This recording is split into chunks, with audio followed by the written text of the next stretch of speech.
आचार्य जी, संघर्ष लगता है समय को लेके।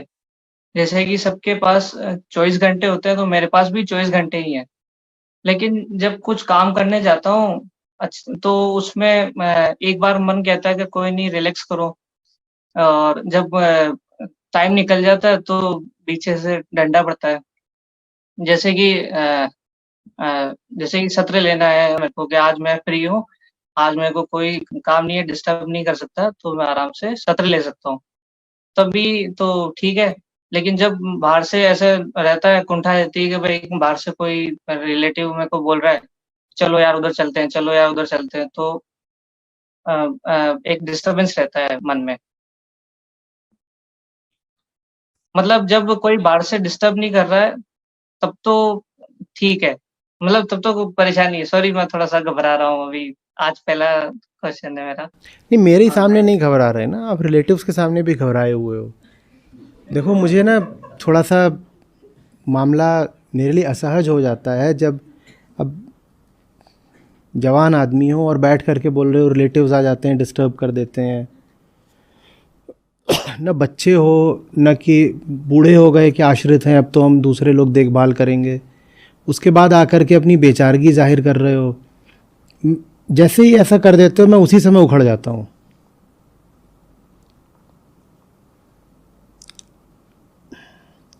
लाचार हो नहीं, लाचार बना बैठा हो, उसका क्या कोई उपचार कर देगा। मैं दीन हूँ, मैं दुर्बल हूँ, तो हो फिर जाओ, मैं क्या करूँ। मैंने सोचा था आज सत्र में बैठूंगा, पर रिलेटिव आ गया, उसने बोला कचौड़ी के बाद अब खाएंगे, मैं चला गया। मैं क्या करूँ अब इसमें, खाओ कचौड़ी। मैं भी चला जाऊँ कचौड़ी खाने फिर। मेरे भी हैं रिलेटिव्स, ऐसे मैं आसमान से थोड़ी टपका था।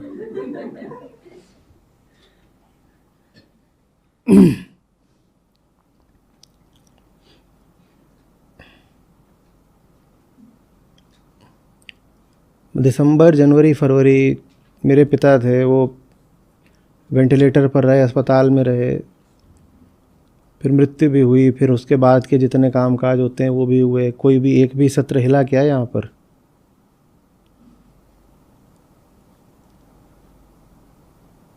कोविड में 17 दिन मेरा छोटा भाई वेंटिलेटर पर था, जवान।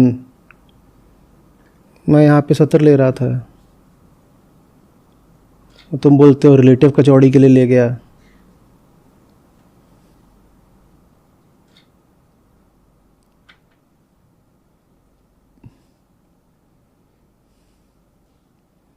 इसका कोई इलाज नहीं है। मुंह से ना नहीं निकलता क्या, ज़बान अड़ जाती है, क्या हो जाता है। कुछ भी नहीं है, स्वार्थ पे चोट पड़ती है। रिलेटिव बाहर ले आके कचौड़ी भी खिला देता होगा, एक शर्ट खरीद देता होगा, उतने में अघा गए कि शर्ट मिल गई ना, अब ना कैसे बोलें। पिछली बार उसने शर्ट खरीद दी थी, अगली बार कैसे उसको ना बोल दें। तो मत स्वीकार करो ना शर्ट, फटी शर्ट पहन लो।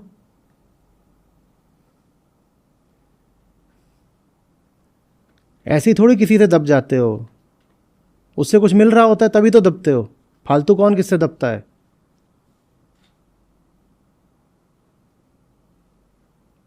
इसलिए निष्कामता कृष्ण सिखाते हैं ना, कि संसार से रिश्ता ही नहीं रखना कि तेरे से कुछ चाहिए, इससे कुछ लेंगे, ये मेरे कान उमठेगा, कलाई उमठेगा, जितना देगा उससे 100 गुना उगाहेगा।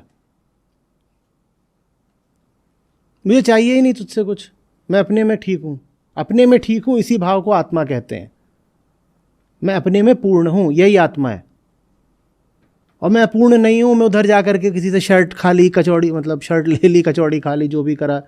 हम कुछ भी कर सकते हैं, शर्ट खा सकते हैं, कचौड़ी पहन सकते हैं, और चटनी का तेल लगा सकते हैं सर पे शर्ट पहन के।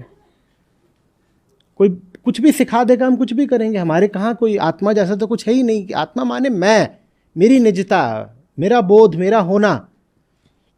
हम होते थोड़े ही हैं। तुम्हें आज के समय में कौन है जो बैठ करके गीता पढ़ा रहा है सचमुच। अपने मुंह में मियाँ मिट्ठू नहीं बन रहा हूं। आज हमने जो भजन का अर्थ करा, ये तो छोड़ दो कि भजन का ये अर्थ तुमको कौन बता रहा है, ये भजन भी तुम तक कौन पहुंचा रहा है, अर्थ के बिना भी ये भजन भी तुम तक कौन पहुंचा रहा है।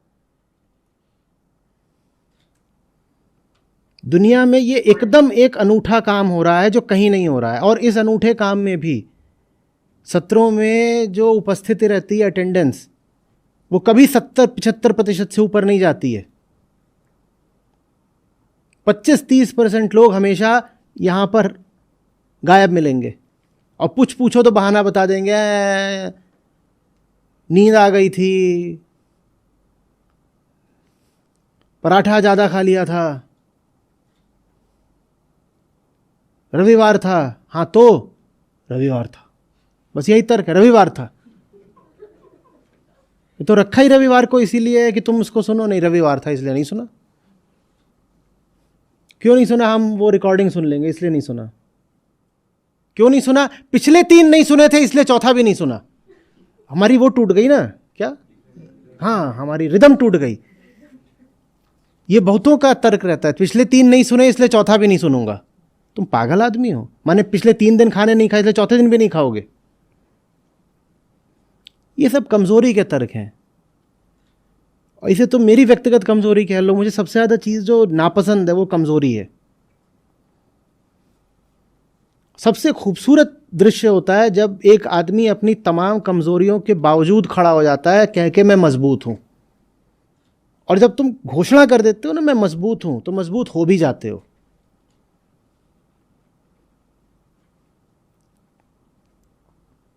बाहर की मांसपेशियां बनती हैं अभ्यास से, और भीतर की मांसपेशियां बनती हैं उद्घोष से, डिक्लेरेशन। जैसे बाहर मजबूत होने के लिए क्या करना पड़ता है कि डंबल उठा करके उससे अभ्यास कर रहे हो, है ना? वैसे ही भीतर से मजबूत होने के लिए बार बार उद्घोष करना पड़ता है, मैं मजबूत हूं, मैं कमजोर नहीं हूं। और उसका उल्टा अगर बोलोगे तो फिर उल्टा भी हो जाएगा। उपनिषद कहते हैं ना, जिस बात का मुक्ति का तुम यदि मान रखोगे तो तुम मुक्त हो, और बंध का मान रखोगे तो बंधन में हो।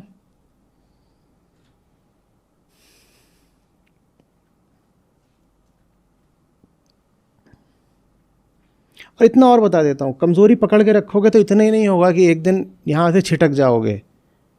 एक दिन ये होगा कि मेरे धुर विरोधी बन जाओगे। आज जो लोग मुझसे सबसे ज़्यादा नफरत करते हैं, ये वो लोग हैं जो अपनी कमज़ोरियां नहीं छोड़ पा रहे। ये चूंकि अपनी कमज़ोरियां नहीं छोड़ पा रहे, इसीलिए ये अपने आप से नफरत करते हैं। ये मुझसे थोड़ी नफरत कर रहे हैं, उनकी नफरत अपने आप से है। और मैं उनके लिए इसलिए बुरा हूं क्योंकि मैं उन्हें दिखाई दे रहा हूं कि तुम कमज़ोर हो, और तुम नाहक कमज़ोर हो। ये तुम्हारा स्वार्थ है कि तुम कमज़ोर बने हुए हो। एक दिन तुम ही होगे जो कहीं पर जाकर के कुछ मेरे खिलाफ कुछ उल्टा पुल्टा कर रहे होगे। यहां बहुत हुए हैं जो कभी इस कमरे में होते थे और आज खतरनाक दुश्मनी कर रहे हैं।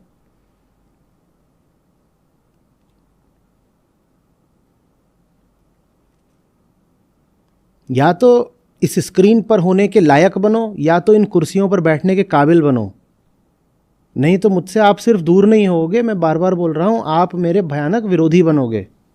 भयानक माने अपनी नज़र है भयानक, मुझे कौन सा फर्क पड़ना है आप क्या कर रहे हो। 4 बार यहां नहीं आओगे तो ये थोड़ी बोलोगे उसके बाद कि मैं नालायक था इसलिए मैंने कोर्स छोड़ दिया। कोई ये बोलता है?